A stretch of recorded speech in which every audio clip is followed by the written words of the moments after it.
प्यारे संतो महापुरुषों, एक सच्चा जिज्ञासु, सच्चा जिज्ञासु वह है जो सच को जानने की जिज्ञासा रखता है। जो सच को जानने की जिज्ञासा नहीं रखता वो सच्चा जिज्ञासु नहीं है। वो केवल और केवल अपने मतलब की चीज प्राप्त करने के लिए प्रयास करता रहता है।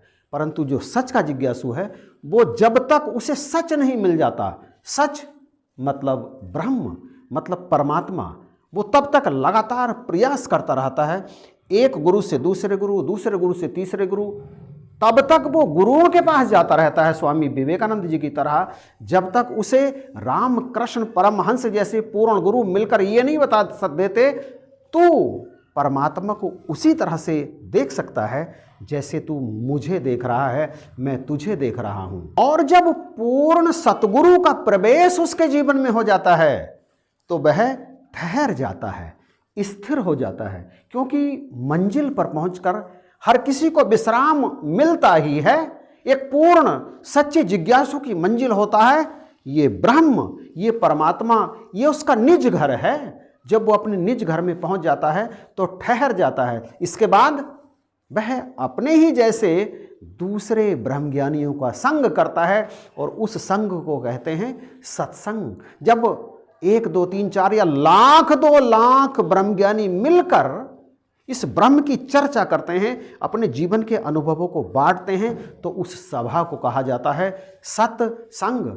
सत्संग का सच क्या है, आज के इस वीडियो में हम यही जानने का प्रयास करेंगे। ईश्वर के वास्तविक गुणगान के लिए ब्रह्म ज्ञानियों का संग होना परम आवश्यक है।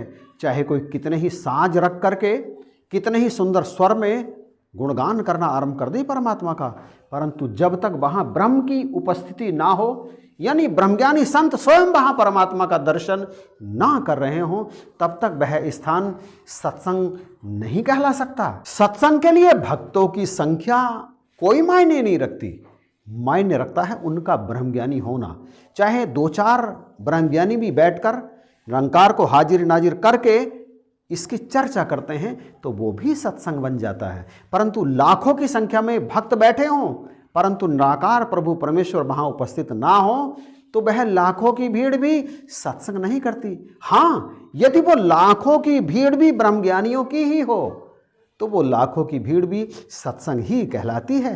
सत्संग केवल वह स्थान होता है जिसकी स्थापना स्वयं सतगुरु करते हैं या सतगुरु के द्वारा आदेशित गुरसिक करते हैं। बिना सतगुरु की आज्ञा के जिस स्थान पर सत्संग के नाम पर कुछ किया जाता है उसे हम सत्संग की श्रेणी में नहीं रखते। दूसरे शब्दों में यह समझ लेना चाहिए कि सत्संग केवल सतगुरु के द्वारा ही स्थापित होता है, किसी अन्य के द्वारा स्थापित नहीं होता, क्योंकि जिसे स्वयं सतगुरु स्थापित करते हैं वो खुद वहाँ पर सतगुरु मौजूद होते हैं। ऐसा स्थान ही सत्संग कहलाने योग्य होता है। सत्संग के लिए कोई स्थान विशेष या समय भी कोई मायने नहीं रखता। जिस स्थान को सतगुरु निर्धारित कर देते हैं वह स्थान अपने आप ही सत्संग स्थल बन जाता है। वहाँ 4 ब्रह्मज्ञानी या उससे अधिक ब्रह्मज्ञानी बैठकर ब्रह्म की चर्चा करना आरंभ कर देते हैं तो वही स्थान सत्संग स्थल बन जाता है और वो ज्ञान चर्चा सत्संग कहलाने लगती है। सत्संग को तो 2 भले, एक संत एक राम, राम तो दाता मुक्ति के, संत जपाबे नाम। कितनी बड़ी बात कही गई है। सिर्फ 2 भी सत्संग कर सकते हैं, एक संत जो ब्रह्मज्ञानी होता है जिसे सद्गुरु आशीर्वाद प्रदान कर देते हैं, और दूसरा ये राम, ये तो मुक्ति का दाता है। और वो जो खुद संत है वो क्या करता है, वो इसके सिमरन का अभ्यास करता है। वास्तविक सत्संग में बैठने वाले चाहे किसी भी जाति के हों, धर्म के हों, संप्रदाय के हों, उनका खान पान कोई भी हो, वो गरीब हो, अमीर हो, कमज़ोर हो, बलवान हो, ये चीज़ कोई मायने नहीं रखती। मायने रखता है तो केवल इस ब्रह्म का ज्ञान। वो चाहे किसी भी जाति धर्म संप्रदाय से संबंध रखते हों, चाहे कुछ भी करते हों, उनका कोई भी कार्य हो, बस वो ब्रह्म ज्ञानी होने चाहिए। एक साथ बैठ जाएं और इस ब्रह्म को हाजिर नाजिर करके इसकी चर्चा करना आरंभ कर दें, बस बन गया सत्संग।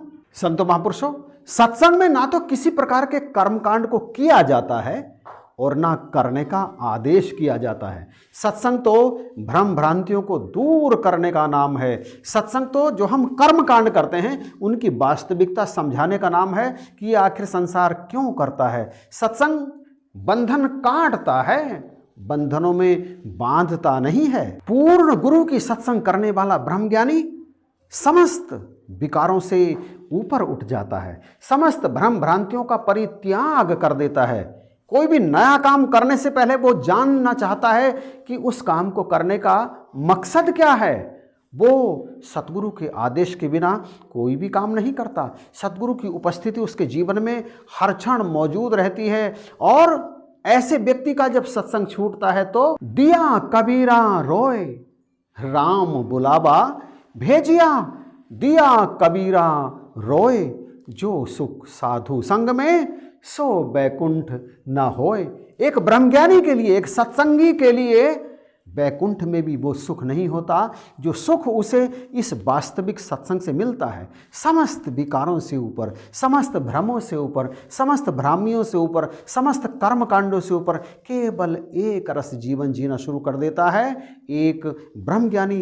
इसलिए तुलसीदास जी कहते हैं, तुलसी संगत साधकी रीझ करो चाहे खींच, बोए हैं तो जमेंगे उल्टे सीधे बीज। सत्संग रूपी धर्म की धरती में जो भी बो दिया जाता है वो कभी भी ऊसर भूमि में बोया हुआ नहीं होता, निश्चित रूप से जमता है। आपने अच्छा बीज बोया है तो जीवन में आनंद भर जाएगा, भर जाएगा, इतना आनंद भर जाएगा कि बाकी संसार की समस्त वस्तुएं आपको फीकी लगेंगी, उनका आनंद आपको फीका लगेगा, आपकी प्यास बढ़ेगी।